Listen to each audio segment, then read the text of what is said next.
अस्सलाम वालेकुम नाज़रीन, ईद ट्रांसमिशन में आपको कहेंगे खुशामदीद। मैं हूँ हुमार सलान और आज हम ईद मना रहे हैं अपनों के साथ, अपने प्यारों के साथ, अपने बहुत ही मोहतरम मेहमानों के साथ।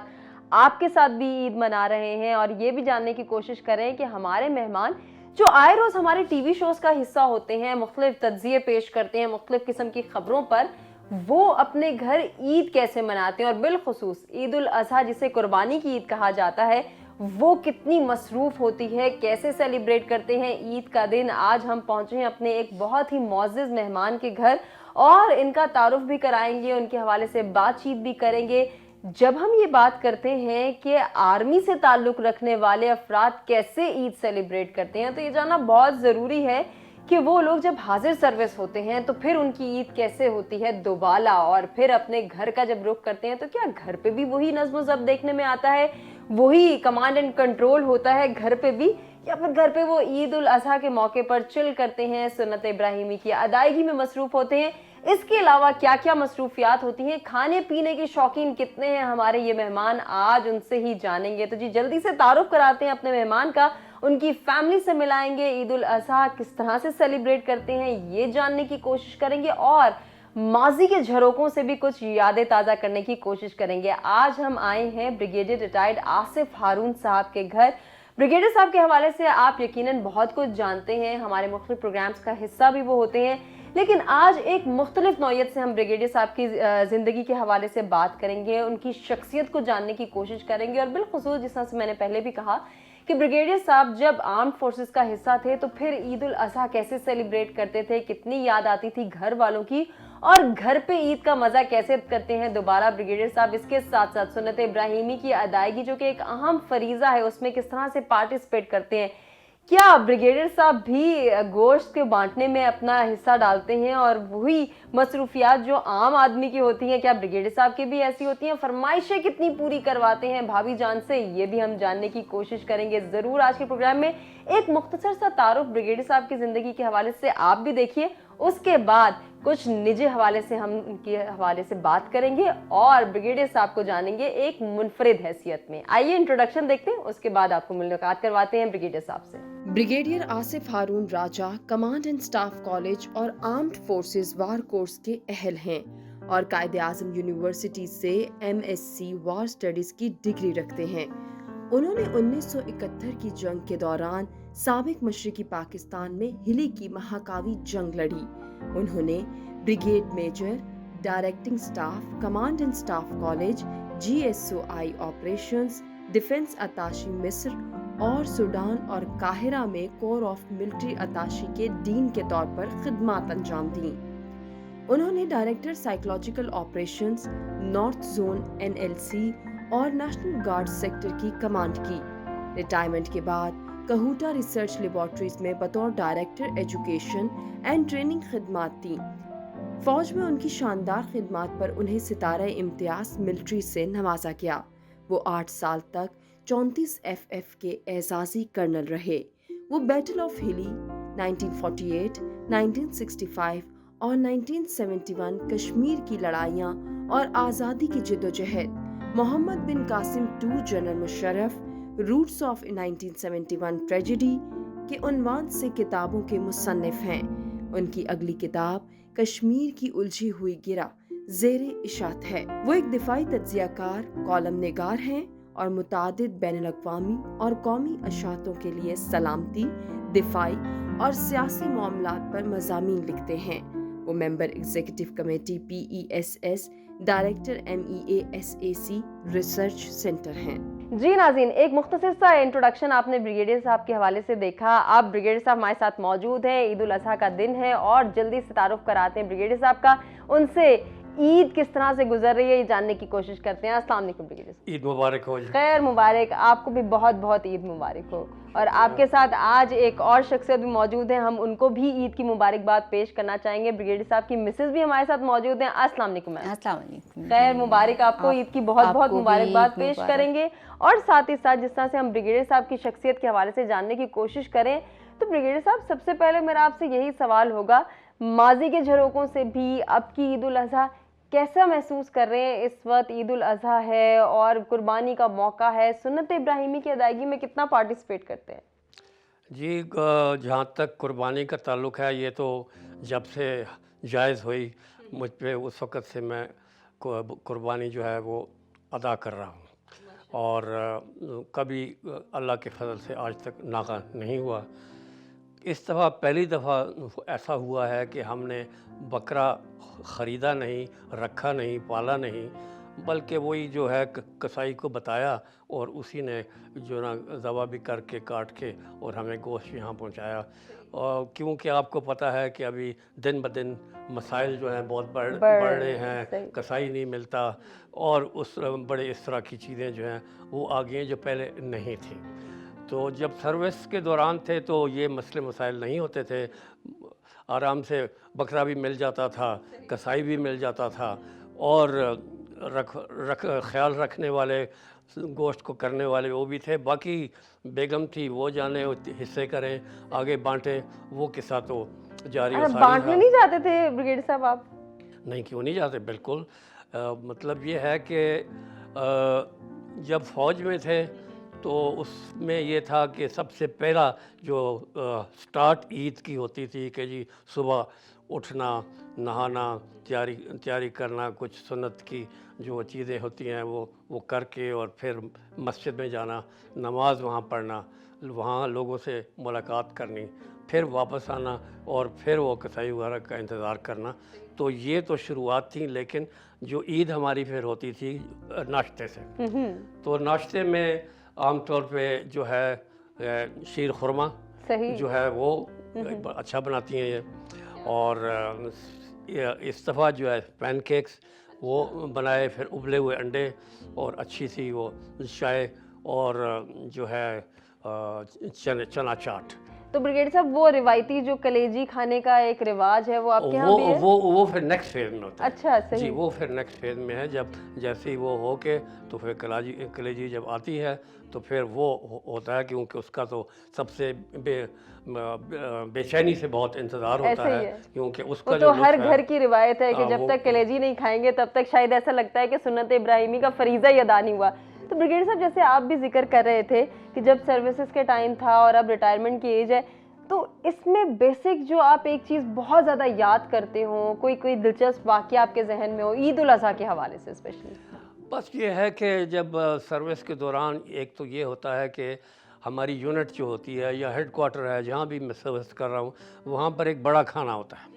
तो वहाँ फिर वो जवान भी आते हैं, जेसीओ ऑफिसर सारे इकट्ठे हो जाते हैं और फिर वहाँ पर वो भी होता है, कोई ढोल सरनाई भी होती है, कोई इस तरह की। तो वो एक शुरुआत वहाँ से जो है ना हो जाती है। और दूसरा एक और भी है कि जो यहाँ पर सर्व कर रहे होते हैं पिंडी इस्लामाबाद में, तो आर्मी चीफ़ अभी तो कुछ 1, 2, 3 साल से ये सिलसिला बंद हो गया, वरना उसके घर में भी एक जो है ना दोनों ईदों के ऊपर गेट टुगेदर होती थी। तो वो ऑफिसर्स और फैमिलीज़ वो जाके वहाँ पर फिर सबसे वहाँ मुलाकात हो जाती थी और एक ही जगह पे सबसे वो यकीनन ये फ़ारिग एक भी बड़ा हो जाते। डिफरेंट सा एक्सपीरियंस होता जी होगा। हाँ जी। तो ब्रिगेडियर साहब थोड़ा-सा माज़ी के झरोकों को भी हम याद करना चाहेंगे। बचपन वाली ईद का क्या मज़ा होता था? बचपन की ईद का बस और ही एक मज़ा था। मेरा बचपन जो है वो क्वेटा में गुज़रा, फिर बाकी जो मेरा लड़कपन या जवानी जो थी वो पेशावर में गुज़री। ये 2 शहरों में रही और ज़्यादातर मैं अपनी फैमिली से दूर रहा, पढ़ रहा था। मेरे फ़ादर भी फ़ौज में थे, तो अच्छा, उनकी सही पोस्टिंग्स माशाल्लाह। यहाँ वहाँ होती थी, बाकी सब चले जाते थे, मैं रह जाता था। तो लेकिन वहाँ उस वक़्त हमें ईद का बड़ा मज़ा आता था। एक तो ईदी की बड़ी इंतज़ार होती, थोड़ी-सी ईदी होती थी, हाँ जी, सही। और वो ईदी हमारे लिए बहुत होती थी। कोई हमें याद है कि 4 आने वाली ईदी भी हमें मिली, फिर ₹1 की ईदी भी मिली क्या बात है। और उसमें भी हमें बहुत सी चीज़ें हम ले लेते थे, झूले वगैरह भी लेते थे, ये कुछ वो कॉर्न वगैरह वो लेने, लच्छे लेने, जी ना, इस तरह की चीज़ें हैं। तो वो छोटी-मोटी चीज़ें जो होती थी ना, ये हमें बहुत सही, जिस तरह ये से लुत्फ़ आपने देती बचपन थी। की ईद का ज़िक्र किया और अब की ईद का हम ज़िक्र करें, तो ज़रा मिडल एज की ईद यकीनन आप जान गए होंगे कि मैं किस जानिब इशारा कर रही हूँ। ज़रा शादी के हवाले से बताएँ, भाभी का तारुफ भी कराएँ और ये बताएँ कि कितना मुनफरिद लगा एक सर्विसेज़ वाली एज आना और फिर मैरिड लाइफ गुज़ारना, फिर वो ईदें सेलिब्रेट करना, फ़रमाइशें पूरी करते थे या पूरी करवाते थे?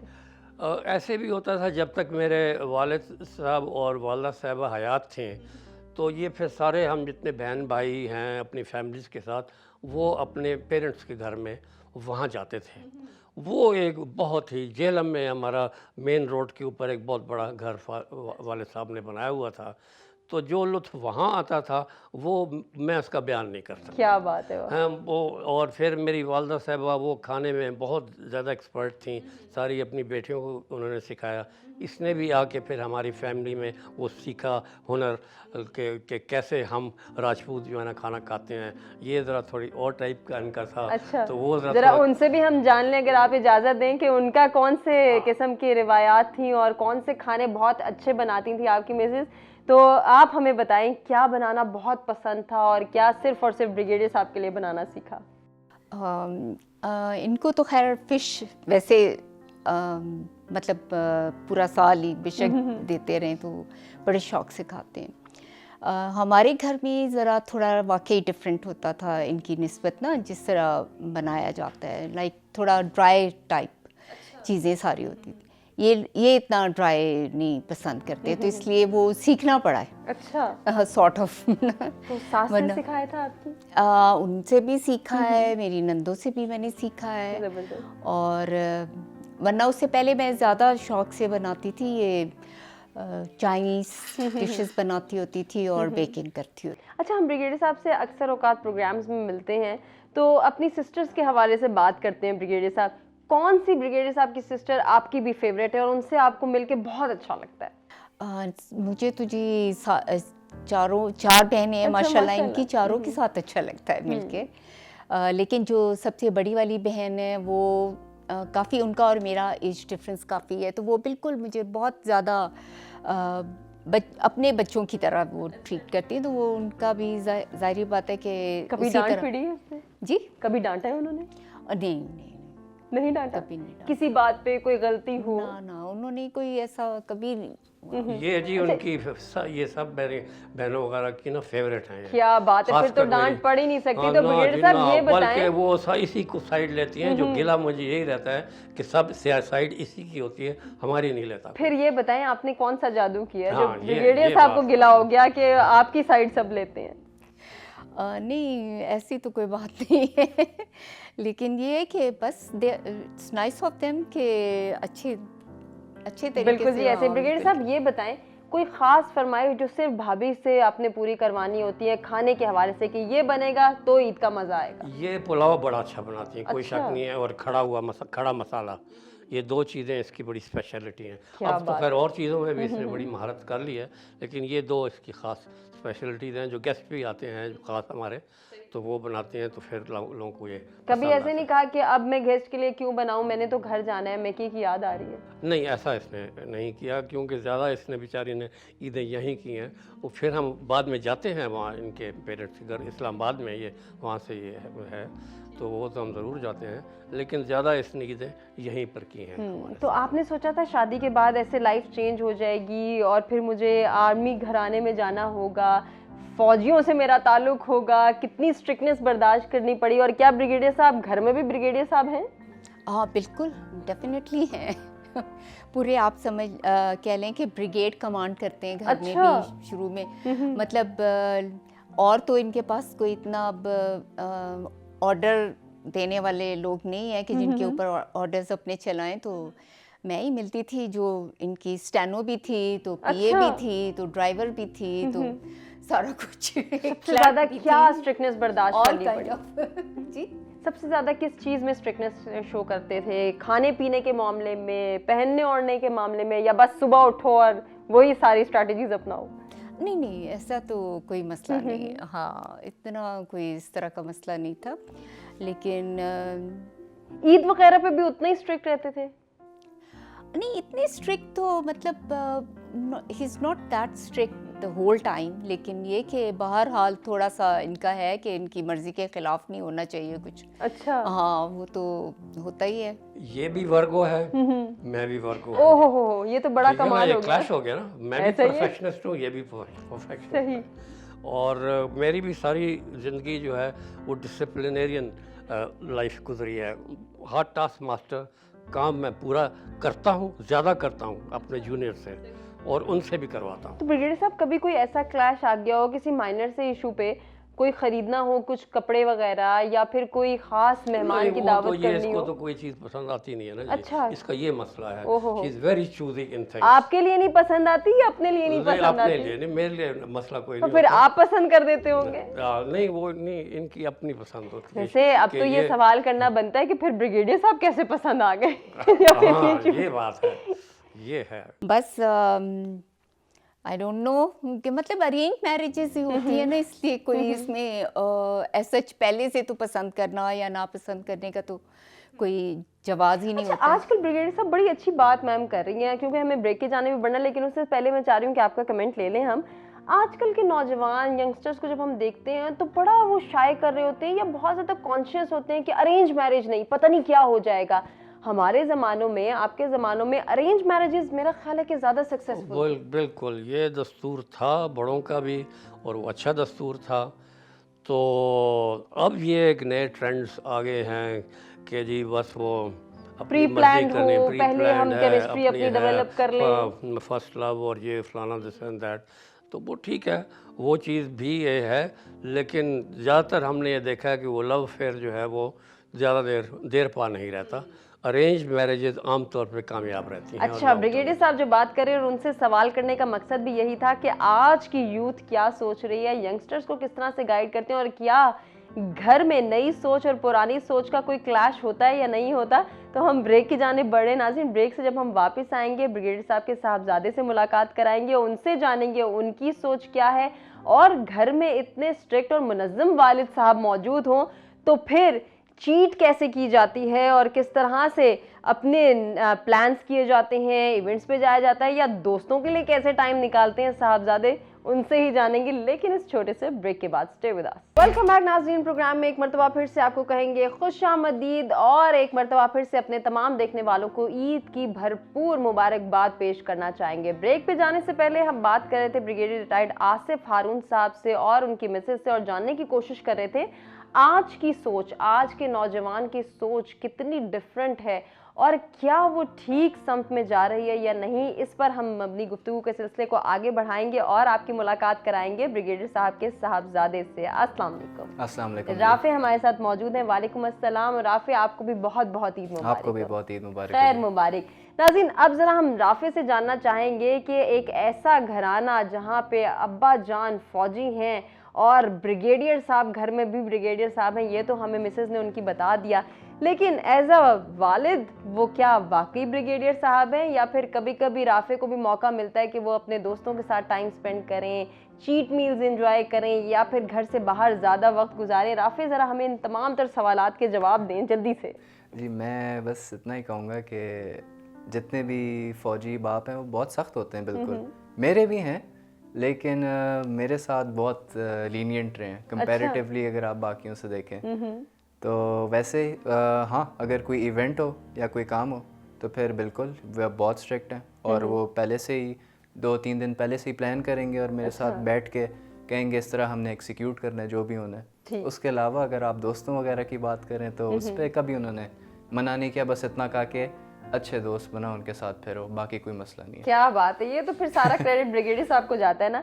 अच्छा राफे, अपने हवाले से बताएं, अभी आप क्या करें, स्टडीज़ करें? अभी मैं बिल्कुल स्टडी कर रहा हूँ, अपना ऑस्ट्रेलिया से मैं कर रहा हूँ, मेरा फाइनल सेमेस्टर रहता है, बिजनेस मैनेजमेंट में बैचलर्स कर रहा हूँ। तो आपने आर्मी की तरफ क्यों, रुझान नहीं था या फिर ब्रिगेडियर साहब ने नहीं अलाउ किया? नहीं, ऐसी बात नहीं है, मेरा बस आप कह सकते हैं उस तरफ कभी दिमाग ही नहीं गया, उस तरीके से मेरा माइंडसेट नहीं था आर्मी के तौर पे। तो मेरे और कोई प्लान्स थे, तो मेरे साथ में अब्बू की भी बड़ी फरमाबरदारी है, उन्होंने कहा जो मर्जी करने करो, जिसमें भी अच्छा लगे आपको। अच्छा ब्रिगेडियर साहब, जैसे आपने बताया कि आपके वालिद साहब भी फौज से थे, आप भी माशाल्लाह, तो कभी जहन में नहीं आया कि मेरे आगे भी बच्चे जो हों वो भी फौज से? मेरा एक और बेटा वो शहीद हो गया, वो आर्मी में मेजर, एज अ मेजर वो शहीद हुआ, तो वो डेफिनेटली वो फ़ौज में था। फिर उसके बाद ये इसकी किस्मत है कि ये नहीं गया, वरना मुझे शौक़ था कि ये जाए या एयरफोर्स में जाए या फलाना, क्योंकि अदरवाइज़ इसका फ़िज़िकली और हाइट वाइज वगैरह सारा ये बिल्कुल सेट था, लेकिन बस कुछ देर हो गई। नहीं हुआ, तो फिर इसको शौक चढ़ गया कि जी मैंने बाहर से करना है। अच्छा, जैसे आपने अपने बड़े बेटे के हवाले से बताया कि वो मेजर थे और वो शहीद हुए, थोड़ा सा अगर आप हमें उनके हवाले से बताएं। जी, वो मेरा सबसे बड़ा ये बेटा था, वो भी मेरी ही यूनिट का। इत्तेफाक ये है कि मैं जिस यूनिट से ताल्लुक़ है मेरा, उस 4FF है, ये निशान हैदर बटालियन है मेजर अकरम की। तो इसमें मेरे वालिद बुज़ुर्ग कर्नल सखी राजा वो भी इसी यूनिट में थे। फिर मेरे brother in law lieutenant general Saranjam Khan, वो भी 4FF के थे। और फिर मैं आया, उनके सन इन लॉ भी आए, और फिर मेरा बेटा उसने भी जो है वो ज्वाइन की। तो बस वो बड़ा अच्छा तकड़ा ऑफिसर था, वेरी एनर्जेटिक, वेरी ब्रेव, और हर लिहाज से वो ये ठीक था। बस वो उधर बलूचिस्तान में जो है उसकी शहादत उसको इसी तरह नसीब थी। इधर से ये ISI में था, यहाँ से इसकी पोस्टिंग हुई। असल में ये पहले सियाचिन में जब पोस्टेड था तो वहाँ पर इसको हाइट के ऊपर एडिमा हो गया, तो उसकी वजह से इसको बड़ा एक क्रॉनिक अस्थमा डेवलप हुआ, और उसको फिर यहाँ पर एक मेजर सर्जरी हुई, और जिस पे उसका आधा लंग काट दिया गया, और उस आधे लंग में ही वो सर्व कर रहा था। और उसने कहा कि मुझे बेशक हार्ड एरिया में भेजें, मुझे इसकी कोई परवाह नहीं है। हालांकि सब डॉक्टर्स उन्होंने कहा था कि ये तो आपके लिए हो ही नहीं सकता कि आप चाहें तो, और वो भी कोयटा जैसी जगह पे। तो ये फिर वहाँ गए, तो वहाँ पर उनको ये शहादत मिली। वो भी एक बहुत गमज़दा दास्तान है कि जब ये हुए, इसके साथ उनकी वाइफ थी, उसके 4 बच्चे भी थे, और वो फिर वहाँ से कैसे वो रात को ट्रैवल किया और यहाँ पर पहुँचे। फिर पूरा उनको गार्ड ऑफ ऑनर वगैरह सारा रुतबे के साथ जो शहीदों को होता है, बड़ी बेहतरीन जगह उसको यहाँ कब्रिस्तान आर्मी ग्रेव यार्ड में जनरल हमीद गुल की जो कब्र है, उसके साथ इनकी भी जो ये कब्र है, तो वो हैं। लेकिन जो मेरे लिए अब एक तसल्ली की ये बात है कि उसके सारे बच्चे जो हैं वो बहुत लायक हैं माशाल्लाह। उन बच्चों में कहीं अपने वालिद की, हाँ, आपके बेटे की और कोई वो झलक जो नजर 2 आती हो? बच्चे हैं, अभी आप दुआ करें कि उन्होंने सारे टेस्ट क्लियर कर रहे हैं, अब सिर्फ ISB रह गया उनका, दोनों इकट्ठे। ये एक इत्तेफाक होगा क्योंकि उनको शौक़ है कि हम 4th जनरेशन अफसर बने 4FF में। क्या बात है, तो बहुत अल्लाह ने अगर चाहा तो ऐसे हो जाए। इंशाल्लाह जी हाँ। हमारी भरपूर दुआएं भी हैं, और अपने तमाम शहदा की कुर्बानियों को भी हम खराज अकीदत और खराज तहसीन हमेशा अपने प्रोग्राम्स में पेश करते हैं। राफी, थोड़ी सी डिस्कशन करना चाहूँगी। भाई की शहादत यकीनन एक बहुत बड़ा इंसिडेंट है, क्या जज्बात थे? थोड़ा सा मैं चाहूँगी कि आप भी उनका इजहार करें। काफ़ी सैड स्टोरी है थोड़ी सी। असल में उस टाइम पे मैं ख़ुद ऑस्ट्रेलिया में ही था, और वो था भी क्योंकि कोविड का टाइम, उसमें ना मैं वापस आ सकता था या इस तरह का। तो वहाँ पे ही मैं था जब मुझे पता चला था। मुझे थोड़ा लेट बताया था क्योंकि उनको पता था कि मैं थोड़ा सेंसिटिव हूँ इन मामले में। लेकिन मगर उस टाइम पे मैंने यही सोचा कि इतना मेरे से ज़्यादा मेरे वालिद को मुश्किल हो रही होगी, कौन चाहते अपने से पहले अपने बेटे को जाते हुए देखे। तो उसके अलावा बहुत ही ग्रेट आदमी थे वो, और बहुत टफ़ थे, और उनसे मेरी भरपूर दोस्ती थी। बल्कि जाने से पहले उन्होंने यही कहा था कि जैसे ही मैं रिटायरमेंट लूँगा तो तुम वहीं रहना, और हम यहाँ से कोई बिज़नेस अपना शुरू करेंगे। बिल्कुल, उनके हवाले से हम प्रोड्यूसर साहब से गुजारिश करेंगे कि कुछ पिक्चर्स भी दिखाएंगे, और साथ ही साथ नाज़रीन हम उनकी कुर्बानियों को यकीनन खराज अकीदत और खराज तहसीन पेश करना चाहते हैं।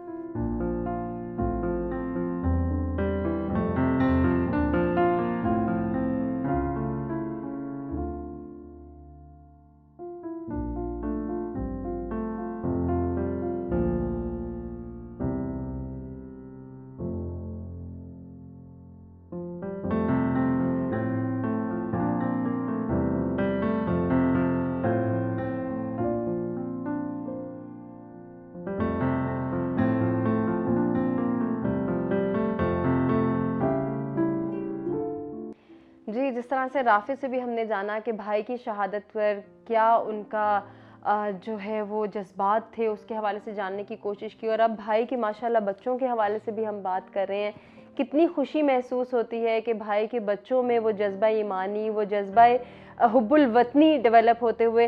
मैं चाहूँगी कि थोड़ा सा मैम से भी हम इस हवाले से गुफ्तगू करें। जैसे अभी मेजर फ़हीम आसिफ साहब की शहादत का तस्करा हो रहा है मैम, उनके साथ आखिरी ईद के हवाले से कोई याद हो, कोई वाक़या आप शेयर करना चाहती हो, या फिर उनके चारों बच्चों में किसमें आपको अपने बेटे की झलक नज़र आती है, कुछ इस हवाले से बयान करना चाहें? Faheem actually he was not my biological son, वो मेरा स्टेप सन था, but we were on very good terms, मतलब he was like a friend to me ना। तो उसकी क्वेटा तो 3 मंथ्स पहले गया था जब उसकी शहादत हुई। उससे पहले वो इधर ही था, हमज़ा कैंप में होता था ISI में। तो वहाँ पे जितने साल वो रहा है, तो ईद इधर ही हमारे घर में, क्योंकि जगह होती थी तो इसलिए सारों के ना वो जानवर इधर ही आ जाते थे, जो कुर्बानी वाले होते थे। और वो करता होता था सारा, एडम उसके हवाले होती थी, and he was very good at. वो हमेशा मतलब सारों के लिए लेके उनको इधर पहुंचा के फिर उनका बंदोबस्त करके, तो फिर लेकिन बस उसकी इतनी ही ज़िंदगी थी, but he was a very good person, gem of a person, बहुत ही सब लोगों का बहुत ख्याल, सबका बहुत ख्याल रखने वाला बंदा था। एक रेयर लड़का था जिसके हमारे पूरे ख़ानदान में किसी से कोई इख्तलाफ नहीं था। क्या बात। और कोई छोटा बड़ा हर एक के पास किस्सा था। अच्छा। कि जी इसने हमारी उस वक्त पे ऐसे मदद की। He was such kind of a man. क्या बात है ब्रिगेडियर साहब, आपको कोई ऐसा वाकया याद आता हो जो एक ऐसी याद हो जो आप कभी भूल नहीं पाते? फ़हीम साहब की कही भी कोई बात हो, कोई याद हो, कोई साथ गुजारा हुआ वक्त हो, अगर आप शेयर करना चाहें हमारे साथ। अब वो कि ये याद करता था जब ये यहाँ से पोस्ट क्वेटा हुआ तो सारी फैमिली इधर ही हमारे घर में आके ठहरी। तो उसने कोई तकरीबन हफ्ता 10 दिन जो है, जो ज्वाइनिंग टाइम होता है, वो यहाँ पर गुजारा। तो उसके सारी बच्चों ने भी, इसकी वाइफ ने भी और उसने ख़ुद ने, उसने कहा जी हमने इतना एंजॉय किया नहीं, इतना रेस्ट हमने नहीं किया जितना हमें यहाँ पर हमारी खातर भी हुई है, हमें आराम भी मिला है और बहुत हमें मज़ा आया है। और फिर ये है कि he was my right hand man. मुझे उसने पता चलना कि मैंने कोई टेस्ट के लिए जाना है, हॉस्पिटल जाना है, कोई काम जाना है, कोई गड़बड़ शड़बड़ हो गई है, तो वो फिर सब काम काज छोड़ के तो ये पहुंच जाता था इस तरह। तो ये उसमें एक बड़ी राजपूत वाली सलाहियत थी और I always would miss it. और बड़ी उसकी कमी भी मुझे बहुत महसूस हुई। जी हाँ जी। तो ये बस बेटा बेटा होता है। और ये है कि उसने खिदमत आखिर टाइम पे बहुत की। फिर अल्लाह ने उसको एक रिवार्ड दिया कि वो एक स्पेशल हज कोटा जो सऊदी अरब के जो गेस्ट थे उसमें उसकी लॉटरी निकल आई। तो और वो जो है वहाँ बेहतरीन तरीके से उसने वहाँ हज भी कर लिया। तो ये भी उसको अल्लाह ताला की तरफ से एक सादत ये मिल गई। और फिर उसको एक बहुत अच्छी ख्वाब भी आई वहाँ पर आखिरी दिनों में। और वो ख्वाब भी बड़े कम लोगों को आते हैं, बशारत जो होती है फलाना है। तो उन दोनों चीज़ों से नेक था, दाढ़ी भी उसने रखी हुई थी, 5 वक्त का नमाजी भी था। तो वो सारी उसमें एक अच्छे मुजाहिद की जो है ना सारी क्वालिटीज़ मौजूद थी। राफ़ी से क्या एक्सपेक्टेशंस हैं? जिस तरह से हमने पहले भी देखा कि आपका एक बहुत फ्रेंडली रिलेशन है आपस में। ब्रिगेडियर साहब, कभी सोचा मैं इसके हवाले से ये फ़ैसला करना चाहता हूँ, आगे माशाल्लाह से अब इनकी शादी होगी, फिर इनकी फैमिली बनेगी, तो आप अपने हवाले से क्या सोचते हैं कि आप डिसीजन लेंगे या फिर ये राफ़े के सपोर्ट कर दिया जाएगा या फिर ममा के पास जाएगा? नहीं, ये कहते हैं ना कि जो बच्ची ज़रा लेट आए ना जी, वो फिर एप्पल ऑफ द आई होते हैं। तो ये शुरू से ये बहुत ज़्यादा प्यारा था। अच्छा। बहुत खूबसूरत था, गोल्डन हेयर और इसकी डिफरेंट टाइप की हेज़ल आइज़ वगैरह वो ये थी। तो वो सब के मंजूर नज़र शुरू से ही था, तो मेरा तो खैर था ही। तो उसी तरह फिर ये काफ़ी इसको लाड प्यार भी मिला। जहाँ भी इसने जो भी कहा उसको पूरी हम अपनी तरफ से करते थे, जो किया इसी वजह से फिर मैं इस पे जितना मैंने एक्सपेंड किया है मैंने किसी और बच्चे पे नहीं किया एज एजुकेशन। अच्छा, ये जो ब्रिगेडियर साहब बात करें तो इसमें फिर मेरा ख्याल है कि मैडम आपका हाथ ज़्यादा है, आपके भी लाडले हैं राफे या आप कम लाड प्यार करते हैं? मैं मतलब ऑब्वियसली कि मेरा असल में तो ये एक ही बेटा है ना, लेकिन ये कि बचपन में तो खैर मैंने इसके ऊपर सख्तियाँ की हैं कभी इस तरह नहीं। अच्छा, ये तो उलट हो गया। अमूमी तौर पे ये देखा जाता है कि माएँ जरा लाड प्यार करती वो हैं। इसी वजह से ना, क्योंकि ये भी वो डिसिप्लिनरियन थी, सख्त थी बड़ी, तो लेकिन I used to then protect him. क्या बात है, तो जरा कोई सख्ती वाला वाकया, कोई मार शार, कोई डांट वो शार? अलमारी में बंद कर देती थी। अच्छा, हाँ, बाथरूम में बंद कर देती ओहो। थी, ये करती थी। ये तो बड़े जुल्म है। अब तो ये राफे से हमें पूछना पड़ेगा, लेकिन पहले हम जरा चाह रहे हैं कि मामा से ही हम पूछें, तो ऐसा क्यों, बहुत ज्यादा शरारती थे राफे? शरारती तो था, तो वो ज़रूर था ये शरारती। कि किसी न किसी को तो बच्चे को थोड़ा सा बताना होता है ना कि क्या करना चाहिए क्या करना नहीं चाहिए, थोड़ा सा डिसिप्लिन करना होता है। तो ये तो खैर अपने उसमें काम में बहुत मसरूफ़, लिखने लिखाने के। अच्छा, मतलब बुक्स भी लिखी हैं इन्होंने और आर्टिकल्स तो खैर लिखते ही रहते हैं, और इस तरह के कामों में ना हर वक्त ये या आइदर ही इज़ रीडिंग और ही इज़ राइटिंग ना, तो इसी तरह का काम होता था। तो बाकी इनको कुछ नहीं पता होता था कि कौन सी क्लास में है या क्या कर रहा है। अच्छा। या तो कभी आपने गिला नहीं किया कि आप घर को टाइम नहीं देते या फिर घर पे मौजूद होते हुए भी घर पे नहीं होते? बहुत मर्तबा किया है लेकिन कोई उसका कभी कोई रिवायती गिला नहीं हुआ कि बस अब मैं नाराज होके जा रही हूँ? बस नहीं, कोई ऐसे इस तरह तो नहीं कि इस वजह से नाराज होके जा रही। मुकम्मल आज़ादी है, गाड़ी इसके पास है, जब जाए चली जाए, आए, कोई रोक टोक नहीं है। लेकिन तो और क्या ब्रिगेडियर साहब, एक गिला खवातीन को जरूर शौहर हजरात से रहता है कि आप मौजूद तो यहाँ है, नजर तो आ रहे हैं, लेकिन जहन कहीं और है। तो वो गिला तो मैम भी कर रही हैं। जी हाँ। तो फिर क्या जवाब मिलता था ब्रिगेडियर साहब की जानिब से?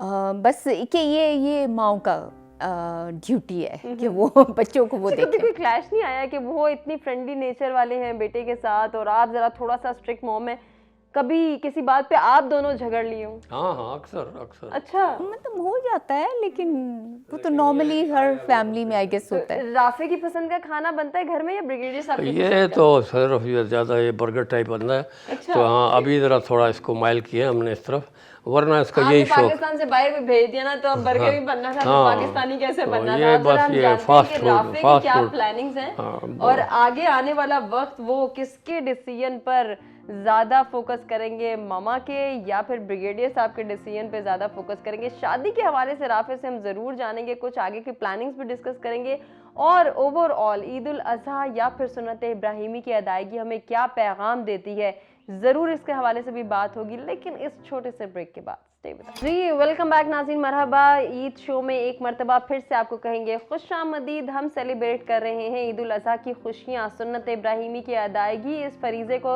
अंजाम देना कितना अच्छा लगता है हमारे मेहमानों को, उस पर भी हमने बात की, और साथ ही साथ माजी के झरोकों से भी कुछ यादें ताज़ा कर रहे हैं हम, और ईद उल अज़हा के हवाले से भी बात हो रही। ब्रिगेडियर साहब, ब्रेक पे जाने से पहले कुछ हम बात कर रहे थे राफे के हवाले से, आगे फ्यूचर प्लानिंग के हवाले से, लेकिन माजी के झरोकों को क्योंकि हम याद कर रहे हैं, तो 1971 के वार का आप हिस्सा रहे हैं, आपने सब कुछ अपनी आंखों के सामने देखा, कोई मुनफरिद हैसियत का वाक़या अगर आप शेयर करना चाहें? जी बिल्कुल, मैं 71 में यहाँ पर एक नई यूनिट रेज़ हुई थी 35 FF, कर्नल अकरम राजा हिलाल जुर्रत, बैटल ऑफ बड़ा पिंड के हीरो, तो उसका मैं उस यूनिट में मैं साथ था, और ये अप्रैल 1971 से लेके अक्टूबर तक मैं उस यूनिट में रहा, और कर्नल अकरम राजा का मैं ब्लू आइड बॉय था। अच्छा। वो बहुत ज़्यादा मुझे ट्रस्ट भी करते थे, पसंद भी करते थे। तो अक्टूबर में मेरी अचानक पोस्टिंग ईस्ट पाकिस्तान, मेरी अपनी जो पेरेंट यूनिट थी 4FF, वहाँ हो गई। तो ये इस पे वो बड़े अपसेट हुए। वो GOC और ब्रिगेड कमांडर आए हुए थे वहाँ पर, मुझे याद है कि सक्कर से आगे खानपुर एक जगह है, और उन्होंने कहा जी कि मेरे से आप 3 ब्रिगेडियर्स ले लें, मैं इसको नहीं जाने दूँगा। उन्होंने मेरे सामने MS से भी बात की और कहा कि जी ये जो है वॉर कंडीशंस हैं, ये है फलाना, तो आप ये, उसने कहा जी एक पॉलिसी बन गई है, अभी लोग वहाँ जा नहीं रहे, और बहाने बना रहे हैं, तो उस वजह से हम अभी किसी की कैंसिल नहीं कर सकते posting, he has to go. तो हम फिर वहाँ चले गए। तो ये यहाँ भी एक किस्म की हेल होल में गए, बड़ा पिंड में। और जो वहाँ था, जो सबसे हॉटेस्ट सेक्टर था पूरे इस पाकिस्तान में, वो हिली का मुकाम था नॉर्थ वेस्ट बंगाल में। तो वो हमारी 4FF यूनिट जो थी, बड़े 15 किलोमीटर के एरिया में डिप्लॉयड थी प्लाटून्स कंपनीज में। और हमारे सामने एक पूरी 20 माउंटेन डिवीज़न थी इंडिया की, और उसके पास कोर आर्टिलरी, डिव आर्टिलरी, पूरा आर्मड ब्रिगेड वगैरह जो है ना, वो सब कुछ था। और वो थे कि जी हमने इस रास्ते से, हिली के रास्ते से गुज़र के और बोगरा में जाना, ये शॉर्टेस्ट रास्ता था और आसान रास्ता था उनके लिए। तो वो हम उधर दीवार बन गए इसके लिए, और उनके पे दर पे जो हमले आए वो रोके। अब एक स्टेज के ऊपर जो है, मुझे याद है 5 दिसंबर 1971 मैं अल्फ़ा कंपनी कमांड कर रहा था। वो भी एक बड़ा ख़तरनाक एक्सेस था। सही। तो मुझे जो है टेलीफोन पे मेरे सीईओ ने बताया कि जी आप जाएं और चार्ली कंपनी जो है वहाँ पर जो है उसको टेक ओवर कर लें। मैंने कहा चार्ली कंपनी क्यों हुआ? तो मेजर अकरम है कि जी वो शहीद हो गए। तो वो एक मेरे लिए बहुत ज़्यादा शौक, क्योंकि उनके साथ हमने सेकंड लेफ्टिनेंट के टाइम से उसके साथ वक्त गुजारा था। बहुत उसकी तारीफ़ थी, बहुत ज़बरदस्त वो ऑफिसर थे, हमारे सीनियर थे। और एक ऐसी स्टेज जी पे हाँ, उनकी शहादत की खबर और सुनी। वो एक बहुत अजीब सी खबर सुनी। फिर तो वो मुझे याद है कि जब मैं वहाँ उस तरफ जा रहा था, तो उधर से एक पूरा एक ट्रक जो था वो भरा हुआ आया। उसके आगे सेकंड लेफ्टिनेंट त्रिमदी, बाद में मेजर जनरल बन गए, वो ज़ख्मी हुए थे। और पीछे सब लाशें और या वो थे जिनको ज़ख्मी बहुत बुरी हालत में वो ये पड़े हुए थे, वो हालत थी उनकी। तो उस हालत में मैं वहाँ गया, और वो सी कंपनी को, जो सी कंपनी 3 प्लाटूनों में लगी हुई थी, तो 3 प्लाटूनों की जो सबसे लेफ़्ट फॉरवर्ड प्लाटून थी, जहाँ पर ये मेजर अकरम थे, वहाँ मैं गया।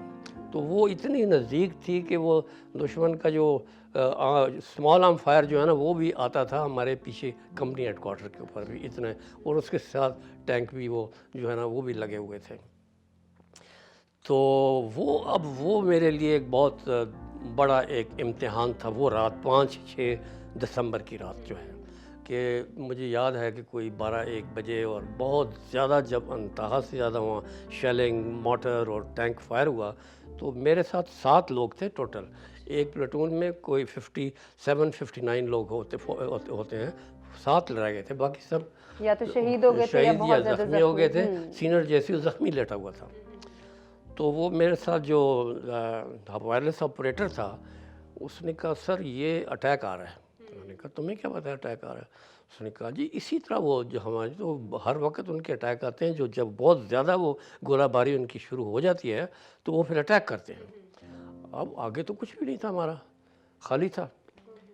तो अब मैंने कहा कि अब क्या करें। फिर वो अल्लाह ने हिम्मत भी दी और अकल भी दी। तो मैंने अपना एक इंटेलिजेंस सिपाही था नवाब ख़ान, उसको लिया, और मैंने जो है ना आगे गए, और फिर हमने एक मोर्चे से दूसरे मोर्चे पे 1-1, 2-2 फायरिंग की, और हमने देखा कि वो लाइन बना के खड़े हुए थे। तो जब यहाँ से 1-1, 2-2 बर्स्ट फायर हुए, तो उन्होंने पता ये तो ऑक्यूपाइड है, और सारी पूरी लाइन जो है ना फलाना है। तो बस उन्होंने, अल्लाह ने उनके दिल में खौफ डाल दिया और वो वापस हो गए। तो वो एक बहुत बड़ा इम्तिहान था। दूसरा ये था कि 3 बजे रात को मुझे ऑर्डर मिले कि जी अब आप वहाँ से निकलने की कोशिश करें, क्योंकि हम सारे सराउंड हो गए हैं। तो और जो बॉडी है मेजर अकरम की, उनको लेके आना है। ये एक बहुत बड़ा मेरे लिए चैलेंज था, क्योंकि वो जो हमारी फ्रंट लाइन थी उससे वो कोई तकरीबन 30 से 50 गज़ आगे अपने एक सिपाही के साथ वो वहाँ क्रॉल करके गए हुए थे। वहाँ से उनके 3 टैंक उन्होंने मारे थे, ये सही। छोटे से अब उनकी बॉडी वहाँ से लेकर आना, वहाँ खुद से भी लाना, ये एक मिरेकल भी था कि कैसे मैं लेके आया सही सलामत, और वो क्या बोगरा में जो है उनकी बॉडी आज भी जो है वहाँ दफन है। तो ये याद जो है मुझे अभी जो है ना भूलती नहीं है वो रात। बिल्कुल ऐसे ही है ब्रिगेडियर साहब, वो हिम्मत, वो हौसला, वो जज्बा ईमानी, जी जज्बा हुब्बुल बिल्कुल, वतनी। मैं इसमें कहता हूँ कि इसमें सिर्फ ये था फैमिली का ऑनर। मुझे अपने वालिद साहब याद आ जाते हैं, क्या बात। क्योंकि मेरे वालिद साहब एक बहुत नडर दलेर, एक और किस्सा है जो कभी मैं ये सुनाऊंगा कि उन्होंने मस्कत और ओमान के जो सुल्तान थे सैद बिन तैमूर, इनकी जान बचाई अच्छा। और इनको 5 बेनेट वुंड्स लगे और 2 को इन्होंने मारा, और ये क्रिटिकल हालत में ये एडन में गए, और जब ये अंदर गए तो उन्होंने कहा जी 5% इनकी चांस है, क्योंकि सारा खून इनका निकल चुका था। तो वो फिर भी अल्लाह ने उनको सरवाइव किया। सेव राफे, इस तरह की स्टोरीज जब हम सुनते हैं तो यकीनन बहुत खुशी महसूस होती है कि ऐसे लोग अभी भी ज़िंदा हैं, हयात हैं, हमारे सामने मौजूद हैं, जिनके हवाले से हम जानना चाहते हैं, या फिर माजी के झरोकों से बहुत सारे ऐसे वाक़यात जो हम सामने बैठ के सुन रहे थे, आपके तो घर में मौजूद हैं। जब ऐसे वाक़यात सुनते हैं कितनी खुशी महसूस होती है, अपने वालिद साहब को देख के कितना प्राउड फील करते हैं कि एक ऐसा शख्स, एक ऐसा इंसान जो कि जज्बा हुब्बुल वतनी से सरशार है और मेरे सामने मौजूद है। ऐसे वाक़यात जब सुनते हैं तो फिर कितना खुशी महसूस होती है और कितना फ़ख्र होता है ख़ुद पर। जी बिल्कुल, आप कह सकते हैं प्राउड माशाल्लाह बहुत ज़्यादा हूँ मैं, कि मतलब ऐसे ये मेरे वालिद हैं, इन्होंने ये चीज़ें अकॉम्प्लिश की अपनी ज़िंदगी में। अक्सर कभी कभार मैं सोचता हूँ कि यार इस तरह तो मैं तो बहुत छोटा आदमी हूँ इनके सामने, और यहाँ हम सिर्फ बुक्स में पढ़ते हम सब बुक्स में पढ़ते आ रहे हैं, तो असल में इस तरह की ज़िंदगी जी हैं। लेकिन इनके किस्से सुन के एक तो लेसन्स भी मिलते हैं काफ़ी, और ये साथ में बताते भी एंड में कि क्या मैंने सीखा ये चीज़ करके। खाली अपना किस्सा नहीं सुनाते, ये ऑलवेज मॉरल भी बता देते हैं कि इस चीज़ से मैंने ये सीखा। बट यस, वही बात है, मैं अपने दोस्तों को बहुत फ़ख्र से बताता हूँ कि भाई ये मेरा बाप है। कितनी खुशी महसूस होती होगी कि आप लोग जो पढ़ते हो, जो देखते हो, या शायद कुछ वाक़यात आपने बड़ों से सुने होंगे। मैं तो हर वक्त उनको देखता भी हूँ, महसूस भी करता हूँ। डेफिनेटली आप वो जज्बा भी महसूस करते होंगे। फ्यूचर प्लान्स के हवाले से हमें बताइए। मेरे पर्सनल फ्यूचर प्लान्स अगर हैं तो पहले तो यही है कि पहले मैं अपनी डिग्री उठाऊँ ऑस्ट्रेलिया से। अल्लाह करे, दुआ करें कि वीज़ा पहले मेरा आ जाए उत्तर के लिए, फिर शादी करो। वो वहीं पे हम आना चाह रहे थे कि वो वहाँ पे क्या होगा, अपनी मर्जी से, ब्रिगेडियर साहब की मर्जी से, या घर के ब्रिगेडियर साहब की मर्जी से? ये बड़ा चैलेंजिंग है, कॉन्फ्लिक्ट हो जाते हैं यहाँ पे, लेकिन देखेंगे। अच्छा, कॉन्फ्लिक्ट की बात करें तो क्या ब्रिगेडियर साहब कभी, क्योंकि हम माजी की सोच और आज की सोच के हवाले से देखते हैं, बड़ा एक डिफरेंस हमें नज़र आता है। बच्चे भी कहते हैं इनकी सोच अब पुरानी हो गई है। सियासत एक ऐसा मौजू है, एक ऐसा टॉपिक है जिस पर सोच में कॉन्फ्लिक्ट बहुत ज़्यादा नज़र आता है। क्या घर पे कभी ऐसा हुआ?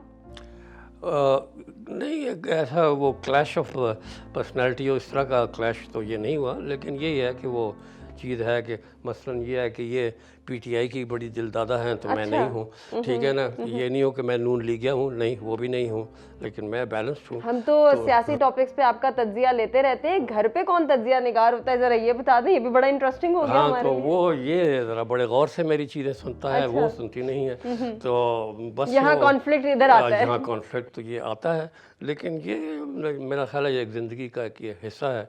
और अब तो ये है कि मेरे कोर्समेट तक जो हैं वो मुझसे नाराज़ हैं। मैं चेयरमैन थिंकर्स फोरम था, वहाँ लोग नाराज़ हैं। बहुत से इस तरह के हैं, क्योंकि बहुत ज़्यादा ये पहली दफ़ा ऐसे हुआ है कि फ़ौज के अंदर भी इतनी ज़्यादा डिफरेंट परसेप्शंस क्लैश कर गई हैं। ये कभी ऐसे पहले नहीं होता। तो ब्रिगेडियर साहब, आने वाले वक्त में किस तरफ रुझान देख रहे हैं? क्योंकि एक चीज़ तो डेफिनेटली आप हमसे ज़्यादा महसूस करते होंगे, जिस मुल्क की खातिर जानों के नजराने पेश किया आपकी फैमिली मेम्बर्स ने, आपने जान जोखों में डाली, इतने चैलेंजेस फेस किए, उस मुल्क की सूरत हाल बहुत अफसोस के साथ कहना पड़ता है कि कुछ अच्छी नहीं है। हम तरक्की की जानिब जा सकते थे, उतनी तेज़ी से तरक्की कर नहीं रहे। तो फिर क्या इक़दामात, क्या सजेशंस आप कहना चाहेंगे कि इस वक्त फौरी तौर पर लेने चाहिए ताकि मुल्क की तरक्की को हम एटलीस्ट डेवलप कर सकें?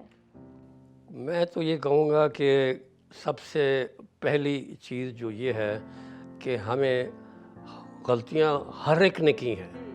ये नहीं कह सकता कि सियासतदानों ने गलतियाँ की हैं या जुडिशरी ने की है, या ब्यूरोक्रेट्स ने की है, या मिलिट्री इस्टेब्लिशमेंट, सब ने की हैं और अपनी अपनी जगह पे मुर्द इल्ज़ाम चारों हैं।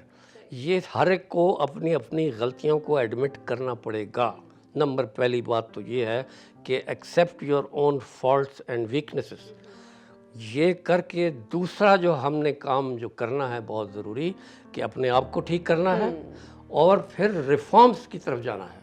जो मैं हर जगह हर मजलिस में जो ये बात करता हूँ कि 75 साल में हमने अपने अदारों की क्यों रिफॉर्म्स नहीं की, ये एक सबसे बड़ा जो है ना नुक्स है, कमज़ोरी है, जिसकी वजह से हम आगे नहीं बढ़ पाते।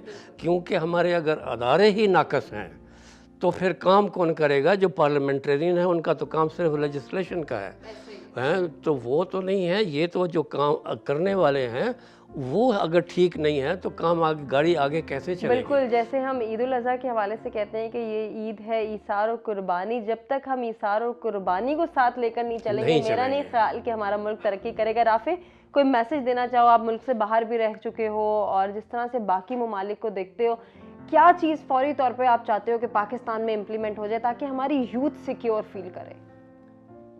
आई गेस अगर इन डेप्थ में इसमें जाएँ तो बड़ी लंबी बात होगी, लेकिन क्योंकि मैं अपने वालिद साहब के साथ पहले भी जा चुका, उन्होंने क्योंकि मेंशन भी किया है, तो जहाँ तक मुझे ये बात समझ में भी आती है, रिफॉर्म्स का काफ़ी वाकई में मैटर करता है।